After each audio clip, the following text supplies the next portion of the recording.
감사합니다. 오늘 우리 본말송에서 여호와의 영이 나를 통하여 말씀하시며 9번째 말씀, 내 영광이 산 위에서 죽임을 당하였도다.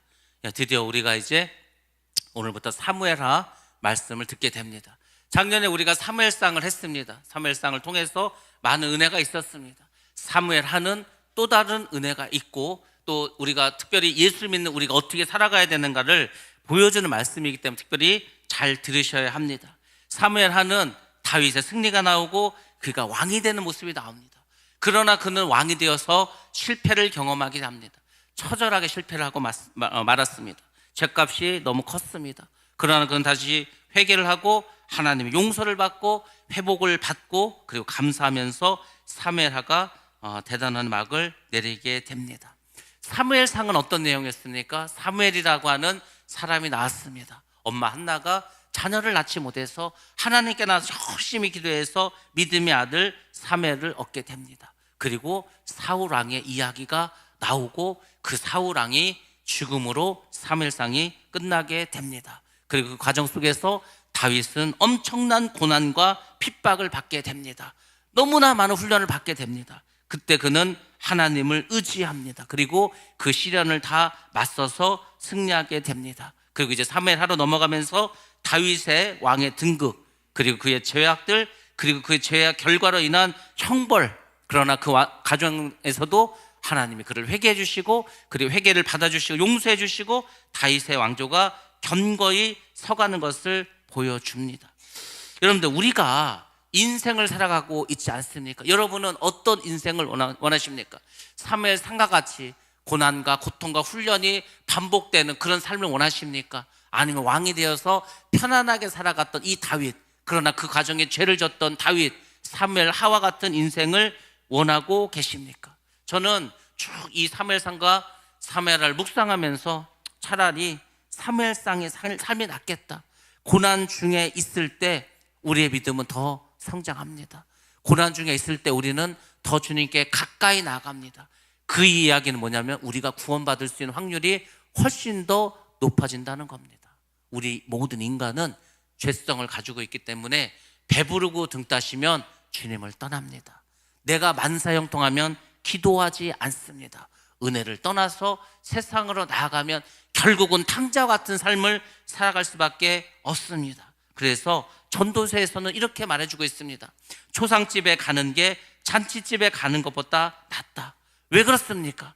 초상집에 가면 자기 자신을 돌아볼 수가 있습니다. 인생의 의미에 대해서 깨달을 수가 있습니다. 그리고 내 삶에 대해서 다시 한번 평가할 수가 있습니다. 초상집에 가면 우리가 뭘 생각합니까? 고인께서 평생을 믿음으로 사셨고 주님의 교회를 위해서 주의 나라를 위해서 헌신하셨습니다. 그분에 대한 평가가 있지 않습니까? 그럼 여러분, 우리는 평가받지 않습니까? 우리 모두도 나의 그 장례식에서 나에 대한 평가가 있습니다. 사람들의 평가가 있습니다. 사람들의 평가도 중요하지만 더 중요한 것은 하나님의 평가도 남아있다는 겁니다. 그래서 우리가 이 초상집에 가서 자기 자신을 돌아보고 나는 어떤 인생을 살았는가를 깨닫게 되고 믿음의 삶을 살아야 되겠다고 결단할 수가 있습니다. 그래서 초상집이 잔치집보다 낫다고 말해주고 있는 것입니다. 우리가 고통과 아픔을 느끼는 것은 어떻습니까? 힘들죠. 어렵죠. 자, 내가 어떻게 맨날 힘들게 살아서 내 무슨 재미로 살아가나? 아마 많은 사람들이 그렇게 생각할 것입니다. 근데 여러분들, 거꾸로 한번 생각해 보시기 바랍니다. 여러분들이 아픔을 느끼고 고난을 느끼는 것은 여러분이 살아있다는 증거입니다. 죽은 자에게는 아픔이 없습니다. 힘든 것도 없습니다. 아무것도 느낄 수가 없습니다. 여러분들이 고난이 있고 아픔이 있고 고통이 있다는 것은 내가 살아있다는 증거지 않습니까? 그래서 고통을 느낄 수 있는 것을 여러분들이 하나님 주신 복이라고 생각할 수가 있어야 된다는 겁니다. 많은 사람들은 편한 걸 좋아합니다. 잘 되는 것을 좋아합니다. 그것이 하나님의 축복이라고 생각합니다. 그럼 북한에 있는 사람들, 저 중국에서 지하구에서 고통스럽게, 저 공산주의에서 이슬람에서 어렵게 예수 믿는 사람들은 다 하나님의 저주를 받고 벌을 받는 겁니까? 그렇지 않습니다. 우리 인생이, 내 평생이 고난과 고통으로 점철됐다 하더라도 하나님만 함께 하시면 그 삶은 축복의 삶인 줄 믿습니다. 그 사람이 천국에 갔을 때 많은 면류관을 받는 것입니다. 근데 우리는 이 세상만 생각해. 이 세상에 잘 되고 이 세상 돈을 많이 벌고 이 세상에 건강하고 행복하고 그것만 생각해. 그렇게 생각하고 하나님이 없는 삶을 살면 무엇을 하겠습니까? 죽어서 지옥 가서 영원히 고통 가운데 살아갈 수밖에 없는데, 그래서 여러분들이 내가 인생의 고통을 느끼면서 이렇게 살아가는 거 하나님의 은혜라고 생각을 바꾸시고 믿음으로 살아가시기 바랍니다. 또한 예수를 믿는 우리는, 예수를 그리스도로 믿는 우리는 나의 고통뿐만 아니라 다른 사람의 고통도 느낄 수가 있어야 합니다.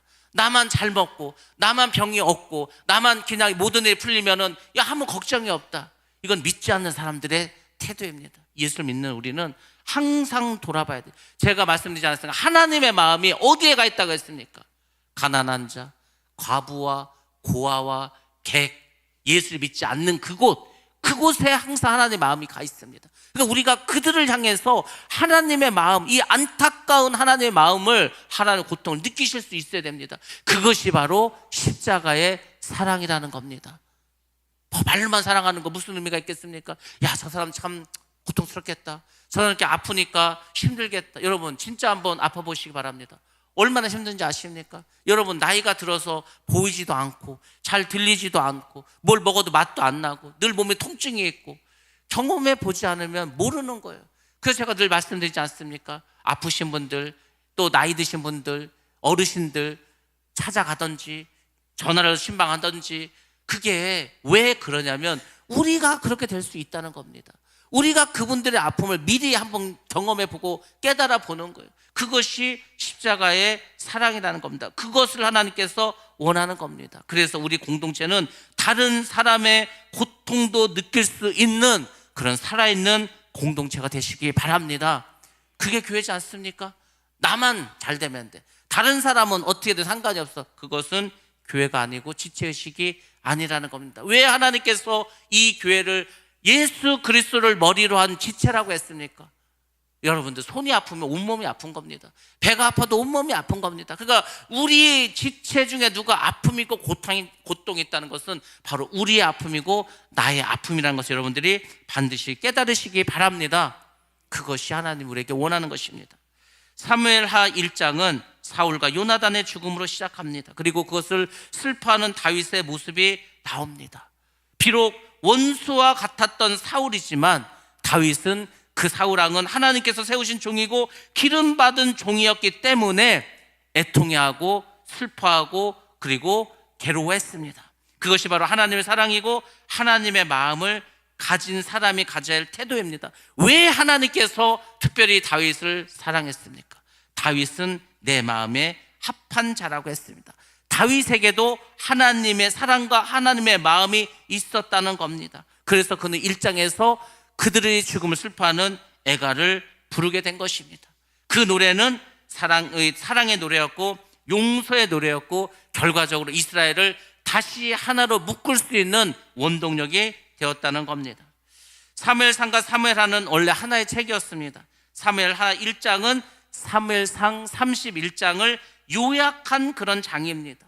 그것은 뭘 말하는지 아십니까? 바로 이제 사울 왕의 시대가 끝나고 다윗 왕의 시대가 도래했음을 보여주고 있습니다. 사울 왕이 죽었을 때 다윗은 아말렉과 전투를 벌이고 있었습니다. 전쟁을 하고 있었습니다. 그리고 승리하게 되었습니다. 승리한 다윗은 자기의 본거지인 시글락으로 갑니다. 그곳에서 이틀을 이제 머무르게 됩니다. 왜 성경에서 굳이 다윗이 이제 이 아말렉과의 전쟁에서 승리해서 시글락에서 이틀을 머물렀다고 했을까? 다른 의도가 아니고 혹시라도 누군가는 다윗이 사울을 죽였다라고 헛소문을 낼까, 가짜 뉴스를 퍼뜨릴까 봐 성경은 사울 왕이 죽을 때, 길보아 산에서 죽을 때 다윗은 분명히 시글락에 있었다, 이것을 말해주고 있습니다. 자, 근데 이제 3일째 되는 날 누군가가 다윗에게 찾아옵니다. 그 청년은 사울의 죽음을 다윗에게 알려줍니다. 그 사람은 아말렉의 청년이었습니다. 자, 그가 와서 뭐라고 말하는가? 우리 한번 말씀 통해서 보도록 하겠습니다. 사무엘하 1장 2절부터 5절 말씀 봅니다. 시작. 사흘째 되는 날에 한 사람이 사울의 진영에서 나왔는데 그의 옷은 찢어졌고 머리에는 흙이 있더라.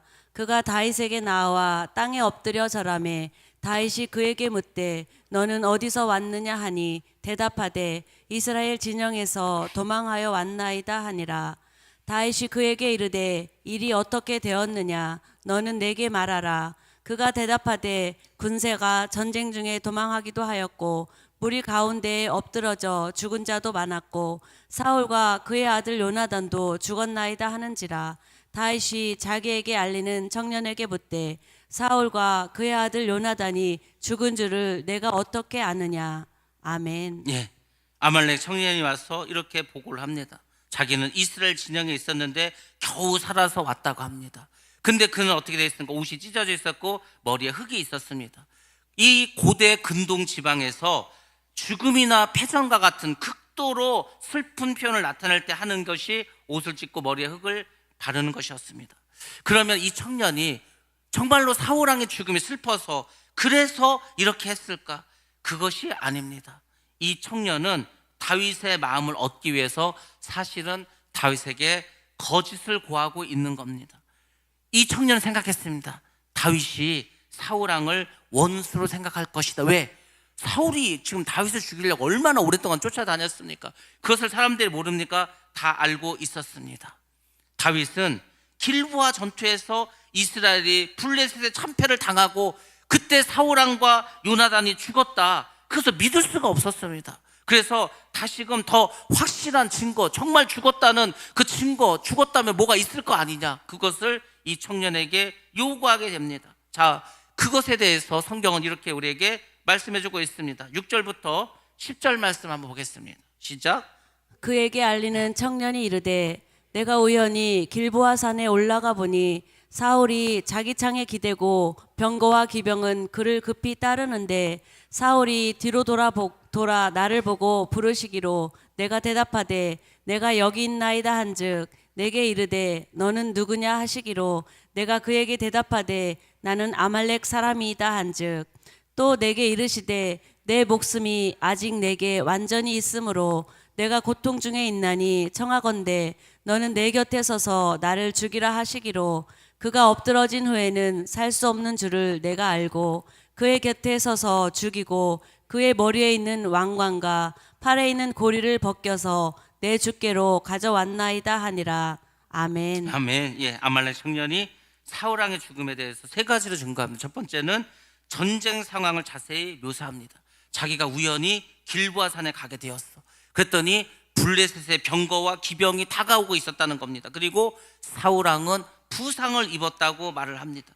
그래서 그 사울왕이 뭐라고 합니까? 자기에게 죽여달라는 거예요. 사울이 자기에게 부탁했다는 겁니다. 그래서 자기가 사울왕을 죽이고 사울왕의 왕관과 사울왕의 팔고리를 가지고 왔다는, 그것을 지금 다윗에게 물적 증거로 내보이고 있습니다. 근데 여러분, 이 아말렉 청년의 말은 사무엘상 31장에서 말해주고 있는 진짜 사건과는 뭔가 지금 다른 이야기를 하고 있습니다. 길보아 산은 이 블레셋의 병거와 기병이 올라가지 못합니다. 왜냐하면 산악지대이기 때문에 마차를 끌고 전차를 끌고 올라갈 수가 없습니다. 그래서 블레셋은 활 쏘는 사람을 데려가서 사울왕에게 활을 쐈습니다. 그리고 사울왕은 그 화살을 맞고 자기가 더 살 수가 없을 것 같아서 내가 할례받지 않은 이방인의 손에 죽을 수가 없다. 그래서 자기 칼을 가지고 있는 부하에게 나를 찔러 죽이라고 합니다. 근데 그 부하가 감히 자기를, 왕을 죽일 수가 없어. 그래서 사울왕이 자기 칼에 거꾸로 엎드려져서 스스로 목숨을 버립니다. 그것이 원래 사건이지 않습니까? 근데 이 청년은 지금 거짓말을 하고 있습니다. 아무튼 이렇게 사울왕이 죽게 되죠. 여러분들, 사무엘상 31장이 우리에게 말해주는 이야기가 뭡니까? 바로 사울왕과 사울 왕국의 핵심이 무엇이라는 겁니까? 다른 것이 아닙니다. 사람이 주인인 나라를 보여주고 있다는 겁니다. 하나님은 처음부터 이스라엘 백성들에게 왕을 허락하지 않았습니다. 그래서 사사들을 세웠습니다. 그런데 이스라엘 백성들이 계속해서 왕을 요구하는 거예요. 하나님께서 왜 출애굽을 시켰습니까? 하나님의 왕국, 하나님이 다스리고 하나님의 백성이 있고 하나님의 말씀이 법이 된 하나님의 나라를 세우고 싶어서 출애굽시켰는데 이제 왕을 요구하는 거예요. 하나님이 우리의 왕이 아니고 누군가 왕을 지금 우리에게 달라는 거예요. 그래서 할 수 없이 하나님께서 이스라엘 백성들 요구를 들어줍니다. 근데 하나님이 들어주면서도 반드시 이스라엘 백성들에게 강조해서 여러 번 말합니다. 내가 너희들에게 왕을 준다 하더라도 내가 여전히 너희들의 주인이고 왕이다. 너희들은 나의 백성이다. 이것을 하나님이 계속해서 확실하게 말해줍니다. 나의 대리자로 사울을 세울 뿐이지 진정한 왕은 나 여호와 하나님이라는 것을 이스라엘 백성들에게 계속해서 이야기해 줍니다. 그런데 하나님이 아닌 사람의 나라가 이스라엘이 되고 말았습니다. 사람의 나라가 되면 어떻게 되는지 아십니까? 금방 타락할 수밖에 없습니다. 여러분들, 지금 사울왕이 어떻게 죽었습니까? 생명의 근원, 생명의 주인은 누굽니까? 하나님이지 않습니까? 내가 살고 죽는 것은 하나님이 정하시는 거예요. 근데 사울왕은 어떻게 했습니까? 자기가 스스로 이 목숨을 결정했습니다. 그것조차도 사람이 정했다는 겁니다. 이 모든 것이 사울왕 나라의 속성을 보여주는 겁니다. 모든 것이 인간 중심이고 자기 중심이라는 겁니다. 인생의 주인도 나라는 겁니다. 인생의 주인이 나야. 그게 뭔지 아십니까? 마귀가 원하는 세상이라는 겁니다. 지금 이 세상이 그 세상이 되었습니다. 지금 학교에서 아이들이 뭘 배우는지 아십니까? 야, 인생의 주인이 너야. 그러니까 네가 원하는 대로, 네가 하고 싶은 대로 그렇게 살아. 그게 행복한 삶이야. 그러니까 아이들이 어릴 때부터, 유치원 때부터 그 얘기를 듣는 거야. 아, 인생의 주인은 나구나. 내 마음대로 하면 되는구나. 내 뜻대로, 내 생각대로 살아가면 되는구나. 어릴 때부터 그렇게 배우고 살아갑니다. 그러니까 어떻게 되죠? 부모님 말을 듣지 않아. 선생님 말도 듣지 않아. 하나님 말씀 듣지 않아. 내 마음대로 사는 거예요. 여러분, 성경에서 말한 죄가 뭔지 아십니까? 내 마음대로 사는 게 죄야. 왜 세상을 내 마음대로 삽니까? 왜 세상을 내 뜻대로 삽니까? 우리는 하나님의 뜻대로 사는 겁니다. 하나님께서 왜 예수를 믿게 합니까? 그걸 교육시키는 거야. 너희들이 내 나라의 백성이다. 그러니까 너희들은 내 말을 듣고 내 뜻대로 살아라. 그러니까 하나님이 원하시는 것은 우리가 하나님의 뜻을 알고 그 하나님 뜻대로 살기를 원하시지 않습니까? 그래서 그렇게 사는 사람만 데리고 하나님께서 새로운 왕국, 새하늘과 새 땅, 천국을 만들겠다는 거 아닙니까? 그러니까 우리가 그대로 살아가야 되겠죠. 그것을 훈련시키는 거예요. 이스라엘도 다른 게 아닙니다. 그것을 훈련시킨 거였습니다. 근데 어느 순간 모든 것의 주인이 사람이 되고 말았습니다. 교회도 사람이 주인 되고 말았어요. 교회조차도 사람이 주인이야. 교회 주인은 하나님이고 주님이라고 제가 얼마나 말씀드립니까? 어느 교회 가면 목사가 주인이야. 어느 교회는 장로가 주인이야. 어느 교회는 뭐 사모가 주인이야. 어느 교회는 뭐 무슨 권사가 주인이야. 그건 교회가 아니라고요. 하나님의 나라가 아닙니다. 하나님이 다스리지도 않고 하나님이 왕이 아닌데 그게 교회입니까? 그게 나라입니까? 아니라고. 하나님은 계속해서 말했다고 하지 않았습니까? 우리에게 다니엘서를 통해서 보여준 게 뭐라고 했습니까? 하나님의 나라가 있다. 근데 그 전에 인간이 세운 나라가 있었어. 신상으로 보이지 않았습니까? 머리는 뭐였습니까? 바벨론, 가슴은 메데바사, 이제 배는 뭐였습니까? 헬라, 그 다음에 로마, 그리고 마지막 왕국, 마지막 세대. 근데 돌이 떴어. 그 신상을 무너뜨리고 그 위에 돌 묻었게 됩니다. 인간이 세운 나라는 다 무너진다는 거야. 다 망한다. 로마도 망합니다. 이 세상에 있는 모든 나라가 다 망해. 그리고 하나님의 나라를 세우겠다는 거야. 하나님의 관심은 거기에 있어. 그래서 이스라엘을 하나님의 나라로 세웠습니다. 안 돼. 말을 안 들어. 그래서 어떻게 했어요? 예수 그리스도를 보냈어. 예수를 믿는 사람만 데리고 내가 새로운 나라를 만들겠다. 그게 하나님 뜻입니다. 그래서 그 나라에 들어가 살 사람들을 훈련시키는 거예요. 그게 때로는 이 세상에 고난이 되고 고통이 되고 아픔이 되고 우리에게는 부담감이 될 수도 있어. 그럼에도 불구하고 믿음으로 살고 순종하는 그 사람만 데리고 하나님 나라를 건설하겠다는 겁니다. 그게 하나님의 큰 뜻이고 하나님께서 우리를 불러주신 것입니다. 근데 마귀는 그것을 알기 때문에 야, 인생의 주인은 너라니까. 그러니까 네가 원하는 대로 살아. 네가 하고 싶은 대로 살아. 계속해서 우리에게 속삭이고 있는 것입니다. 아말렉 청년이 자기가 사울왕을 죽였다고 왜 말했습니까? 그 사람은 정치적 감각이 뛰어난 사람입니다. 야, 이 사울왕이 죽었어. 요나단도 죽었어. 그럼 장차 이 나라가 누구의 손에 들어갈 것인가 알죠? 다윗이 왕이 되겠구나. 그래서 다윗에게 잘 보이기 위해서 자기가 사울왕도 죽이고 사울왕의 왕관과 사울왕 끼고 있었던 팔고리까지도 가지고 왔다고 이야기합니다. 그리고 그는 교묘한 말로 자기를 방어합니다. 거짓말을 합니다. 어떻게 거짓말을 합니까? 자기가 그냥 죽인 게 아니고 사울왕이 죽여달라고 해서 죽였다라고 그렇게 말을 합니다. 왜 이렇게 말하는지 아십니까? 여러분, 사람은 다 자기를 보호하려는 보호 본능이 있어. 내가 말을 잘해야 돼. 이 말을 잘못하면은 뒤집어 써. 그러니까 말을 잘 해야 돼. 조심스럽게 해야 돼. 그 가장 대표적인 케이스들이 정치인들입니다. 정치인들 자기의 말을 책임을 져야 돼. 그럴 때 말할 때 교묘하게 말을 해. 확실하게 단언해서 말하지 않습니다. 이 청년이 왜 이렇게 말하는지 아십니까? 만약에 다윗이 사울을 원수로 생각했어. 근데 자기가 죽였다고 하면은 자기의 큰 상을 베풀지 않겠습니까? 그런 생각을 했어. 두 번째는 이겁니다. 만약에 다윗이 여전히 자기는 사울왕에 충성된 신하고 사울왕의 사위야, 그런 마음을 가지고 있어. 그렇다 하더라도 내가 사울을 내 마음대로 죽인 게 아니고 사울왕이 죽여달라고 해서 죽였다라고 말을 하면은 자기가 벌음받지 않겠지 않냐, 이렇게 생각을 했다는 겁니다. 여러분들, 거짓말이라는 게 참 재밌는 게요, 거짓말을 하는 사람은 온갖 머리를 다 짜내. 내가 이렇게 하면은 속겠지. 물론 그때는 속을 수 있죠. 근데 여러분들, 그 거짓말은 나중에 다 드러납니다. 그래서 말을 할 때 조심해야 될 게 뭐냐면, 거짓말을 한번 하면 그 거짓말을 덮기 위해서 또 다른 거짓말을, 그러니까 거짓말을 수도 없이 해야 돼. 그 중에 하나가 딱 거짓말로 발각이 되면요, 나머지 말이 다 거짓말이 드러나 버립니다. 그래서 거짓말하지 말라는 거예요.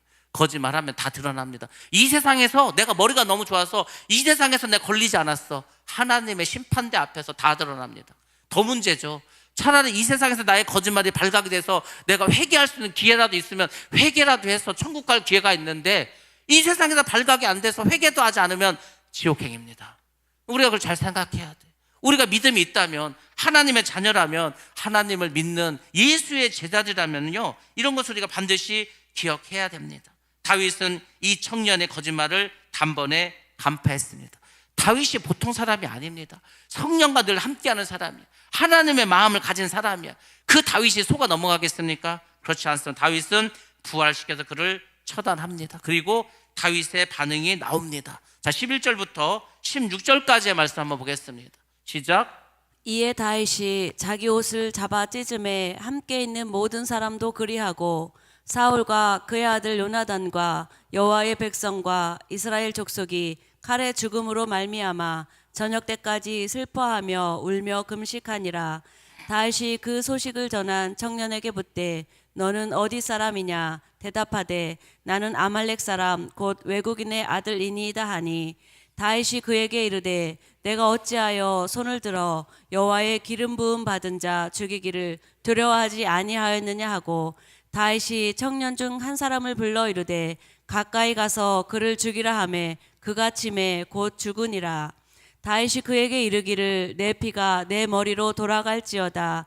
내 입이 내게 대하여 증언하기를 내가 여호와의 기름 부음 받은 자를 죽였노라 함이니라 하였더라. 아멘. 아멘. 다윗은 자신의 가장 강력한 적이었던 사울왕이 죽었는데 전혀 기뻐하지 않았습니다. 오히려 강한 슬픔을 표현했습니다. 그 강한 슬픔의 표현이 자기 옷을 찢었다는 겁니다. 옆에 있는 모든 사람도 다 자기 옷을 찢었습니다. 왜 그렇습니까? 다윗은 사울을 개인적인 감정으로 대하지 않았다는 겁니다. 끝까지 사울은 하나님께서 세우신 이스라엘의 왕으로 인정했다는 겁니다. 그리고 요나단과 이스라엘의 패배를 정말로 슬퍼했습니다. 그래서 해가 질 때까지 울면서 금식했다고 말해주고 있습니다. 이게 다가 아닙니다. 더 나아가서 다윗은 하나님이 세우신 사람이 죽음을 당했어. 그것에 대해서 어떻게 생각하는지 아십니까? 하나님의 영광이 땅에 떨어졌다고 그것을 뺐습니다. 하나님의 거룩하심이 손상된 것 때문에 슬퍼했습니다. 여러분들, 얼마나 다윗이 하나님을 사랑하고 있습니까? 여러분은 하나님의 영광이 땅에 떨어졌다고 슬퍼하고 금식하고 괴로워하십니까? 하나님의 거룩하심이 손상된 것 때문에 여러분 괴로워하십니까? 누가 예수를 욕을 하든 말든, 세상 사람들이 교회를 욕을 하든 말든 아무 상관이 없어. 하나님의 영광이 땅에 떨어졌어. 하나님의 영광이 산에서 죽음을 당했어.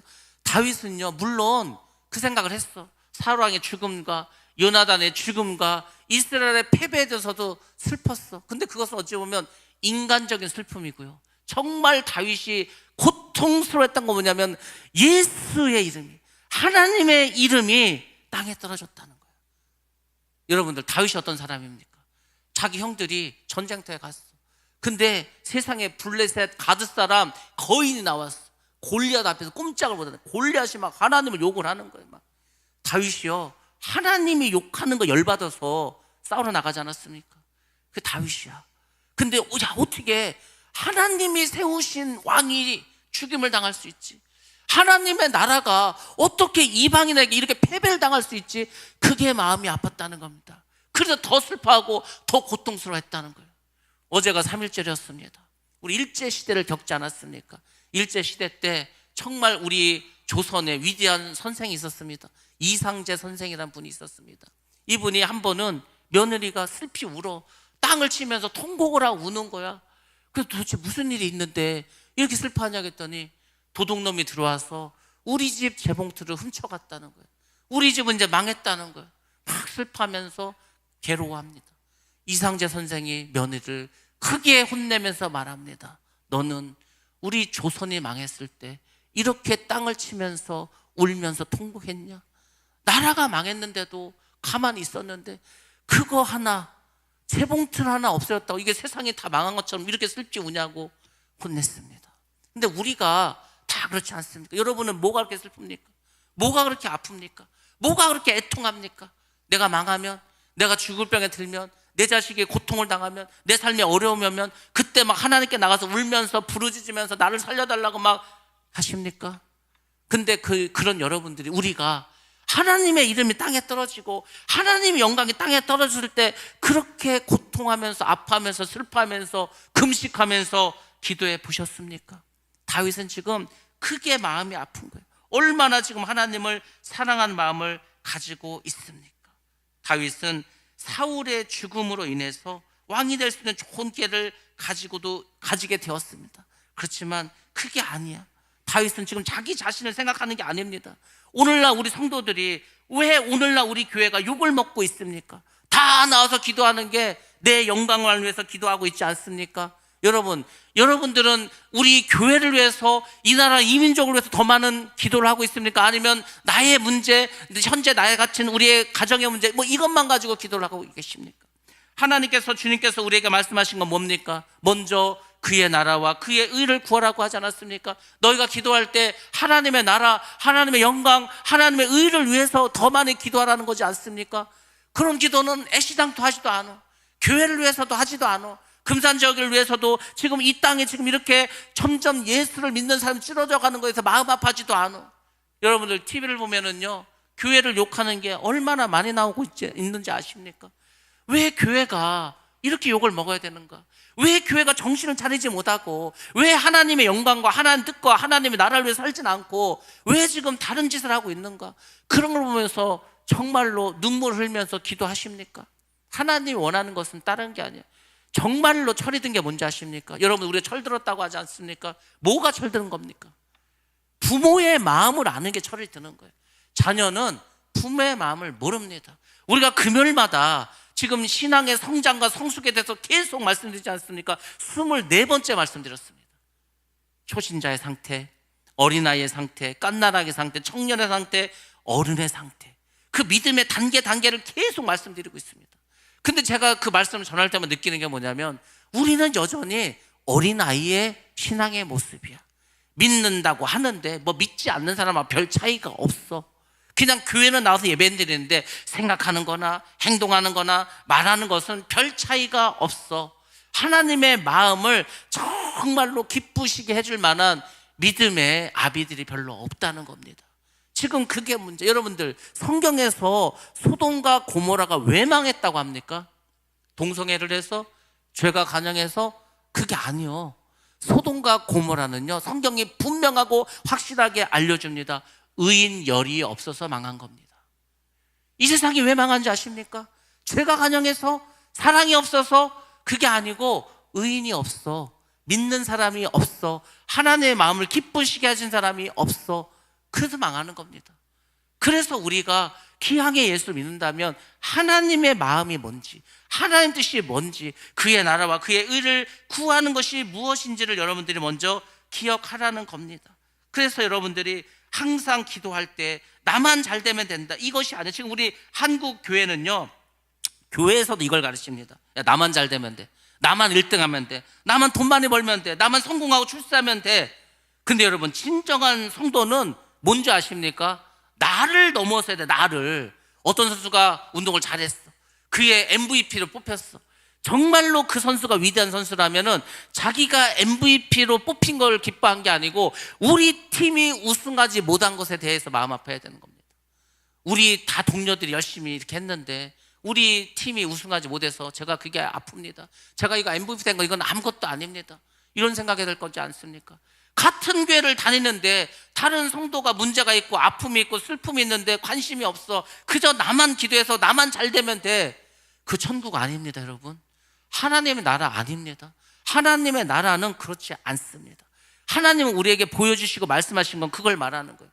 하나님께서 말씀하지 않았습니까? 너희가 마음을 다하고 뜻을 다하고 목숨을 다하고 생명을 다해서 주 너희 여호와 하나님을 사랑하라고 했어.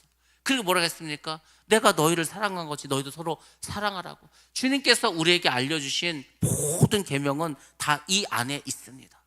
근데 뭐 하나님을 그래서 하나님의 영광이 땅에 떨어지든지 말든지, 하나님께서 거룩함이 뭐 무너지든 말든 관심도 없고, 뭐 이웃이 고통당하는 거 배고파하고 뭐 추워하고 아파하는 관심도 없어. 나만 잘 되면 돼.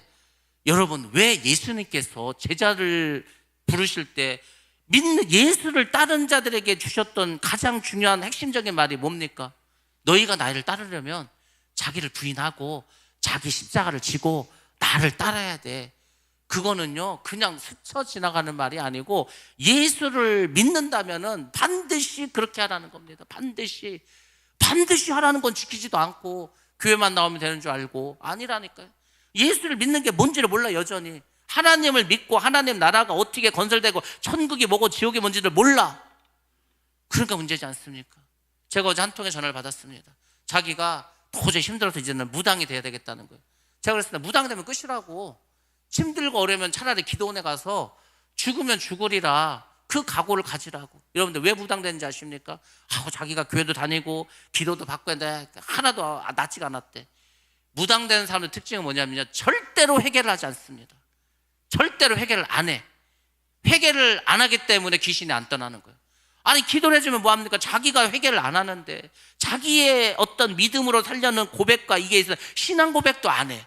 믿음 고백도 안 해. 믿지도 않아. 예수님께서 병자를 고쳐주 귀신을 쫓아주지 않았습니까? 다 예수님 말했습니다. 내 믿음이 너를 구원하였느니라. 믿음도 없는데 자기 혼자서 뭘 귀신을 내주는가? 자기가 교회 다녔다 하면 효과도 없고 그냥 그 무당 돼야 되겠다는 거예요. 만약 무당 돼봐가지고 이것도 안 되면 오겠대.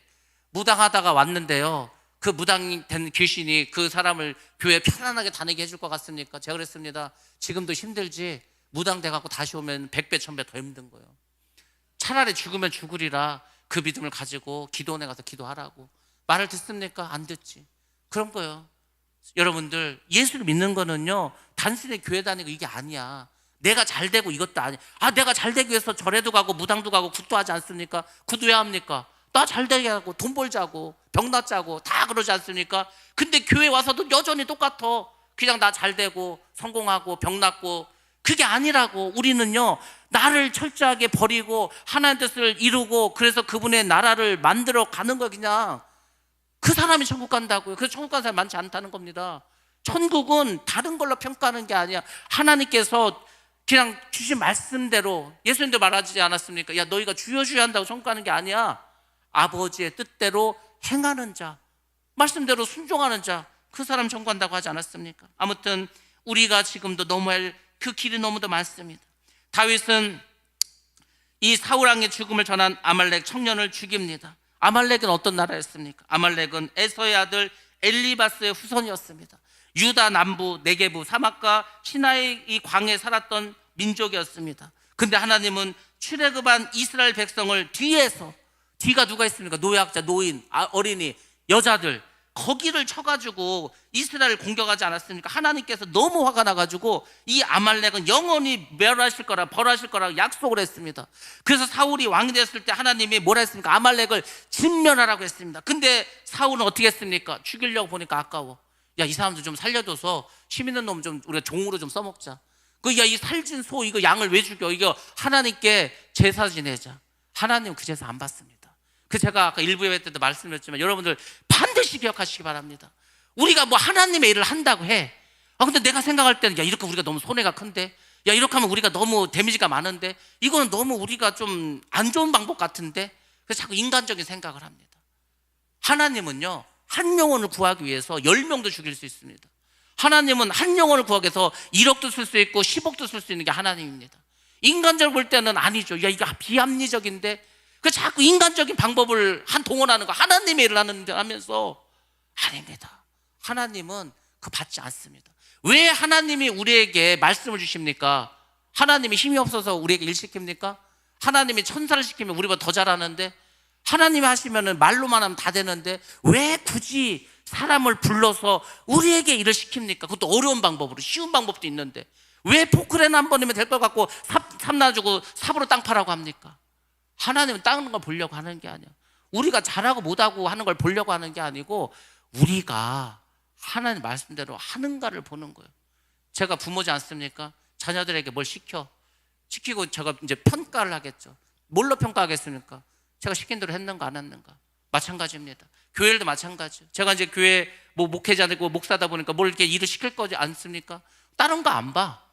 잘했나 못했나를 안 봅니다. 저는 그냥 내가 시킨 대로 했는가 그것만 보는 거예요. 왜? 하나님이 우리를 그렇게 지금 훈련시키고 있기 때문에. 하나님의 방법을 몰라 우리는. 그러니까 하나님 시킨 대로 하라고. 근데 우리는 자꾸 내 생각이 들어. 내 생각 같은 이렇게 하는 게 더 나을 것 같은데 그걸 하나님 기뻐하지 않는다는 겁니다.